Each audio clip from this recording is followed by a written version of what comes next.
three things going on in the world that come together to keep me up at night, right? The first thing is there has been a decline in volunteerism in the country, especially around formal volunteer roles. And there's also been a very well-documented decline in people joining things. And third, after COVID, families are reprioritizing their time differently. So we run an organization that relies on joining. Our membership organization relies very heavily on formal volunteers like troop leaders and service unit managers, and also requires families to schedule a lot of various activities.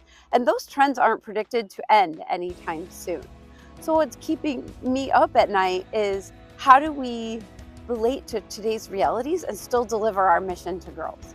We walked into this project, I think, assuming that we were going to be really just putting together a fun kind of after-school program for the Girl Scouts, and we could be as creative as possible with it, and we'd have a lot of leeway.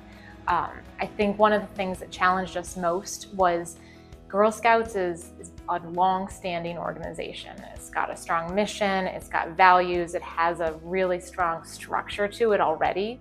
While we could come up with a program, how can we deliver this in a way that still checks all the boxes that Girl Scouts needed it to from their perspective? What's interesting about this group is the very second time that I met with them was in January, and I was blown away because going into that meeting, I was really nervous. We had met with them once.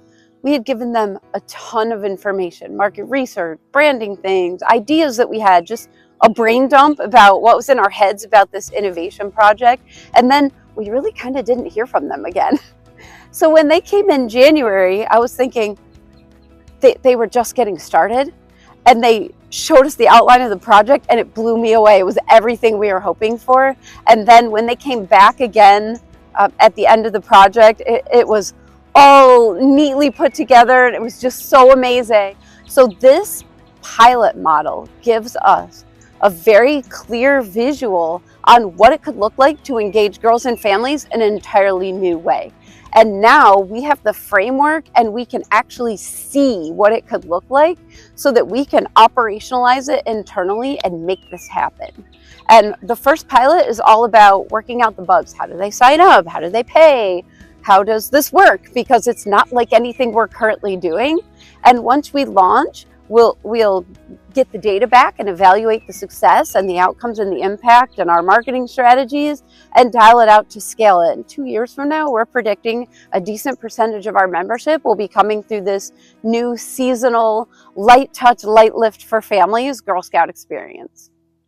In terms of an impact for these young girls, because we focused on K through 2, one of the large elements of our project was volunteer and girl-led programs. So whether it's led by a high school volunteer or an older Girl Scout, really creating just an environment of mentorship so that these young girls, as they grow older, have a role model they can bounce anything off of, whether it be school or academics or social problems or work problems as they get older, just creating a network and a mentorship type of a feel. So I think overall the experience bonded all of us and we became really good friends as well as team members.